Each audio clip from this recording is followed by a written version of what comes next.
E aquilo ali me abriu essa possibilidade de, enfim, de conhecer, abrir os horizontes. E também uma experiência de trabalho muito intensa, porque daí eu trabalhei no governo, aí eu passei a trabalhei no Congresso, depois no governo, e terminei assessor de presidente da República, né? Foi a minha... Então, trabalhei em ministério e com a presidente da República, e aquilo foi assim, me colocou num outro lugar. Eu pude entender gestão, eu pude entender a política sobre outro aspecto, a comunicação sobre outro aspecto. Então, foi um aprendizado muito grande. Aí eu fiquei em Brasília até 2016, eu era assessor especial da presidenta Dilma. Aí, quando teve o golpe, eu fiquei com ela até o fim, e ela voltou para Porto Alegre, consultou se eu queria voltar com ela, eu não tinha vontade, e aquilo criou um certo trauma. Eu sofri muito naquela saída de Brasília, porque eu sabia que Brasília não seria para o resto da minha vida, mas eu não estava preparado para sair naquele momento. Foi como para um golpe, né? Assim, e foi como ser arrancado, né? Antes da hora. E foi como não, foi isso que aconteceu com ela, e óbvio que nós sofremos essas consequências. Eu tive convites para permanecer em Brasília naquele momento, trabalhar no Congresso, fazer outras coisas, mas eu não quis, aí eu fiz uma opção de ir para o Rio, porque eu disse, eu preciso fazer um refresco na minha cabeça, porque tava muito contaminado, foi um processo muito duro, aquele processo do impeachment. Aí eu fui para o Rio, aí fui convidado pela Petra Costa para coordenar a produção do Democracia em Vertigem, que eu tinha participado de dentro, inclusive, porque ela acompanhou todo o processo do impeachment. Então eu fiz essa coordenação de pós-produção, de toda a pós-produção do filme.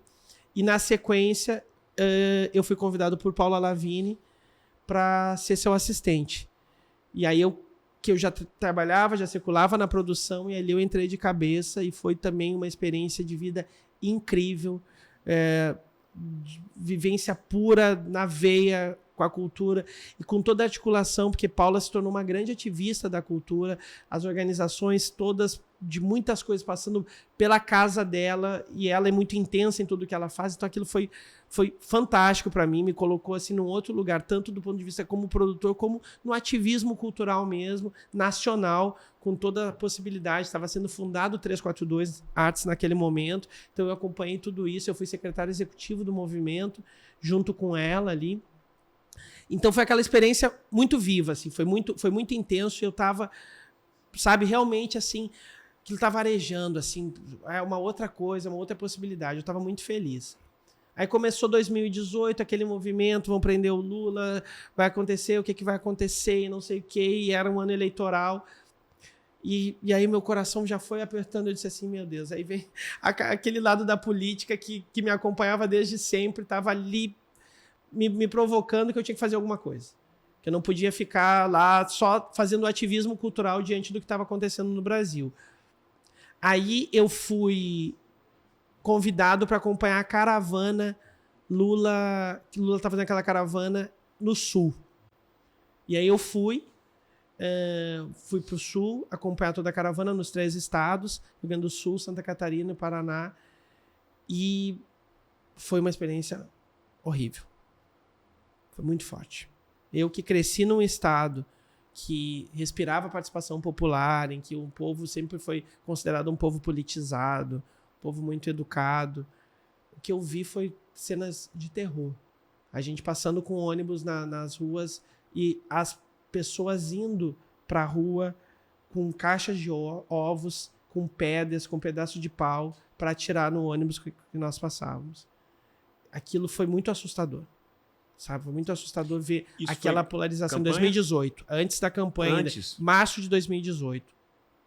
Foi muito, muito assustador ver tudo aquilo, e aquilo foi evoluindo. Começou no Rio Grande do Sul com ovos e pedaços de pau, e em Santa Catarina passou para pedra, tijolo, e no Paraná foi tiro. No Paraná, o ônibus que nós estávamos... Foi uma progressão cada vez mais agressiva mesmo. E aí era aquele processo de autorização de violência que a gente estava vivendo. Porque era uma coisa assim... Tinha um ex-presidente viajando, fazendo um roteiro, tinha uma outra ex-presidente junto. Então, assim, podia não ter uma coisa de Estado, porque eles não estavam mais nas funções. Mas em qualquer lugar, em qualquer democracia, em qualquer Estado sério, haveria uma preocupação com a segurança, com tudo aquilo.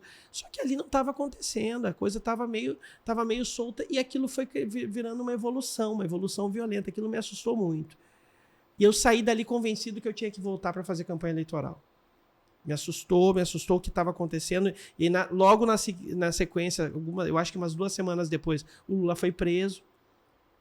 Eu fui para São Paulo também, fiquei lá acompanhando todo o processo, naquela vigília no sindicato.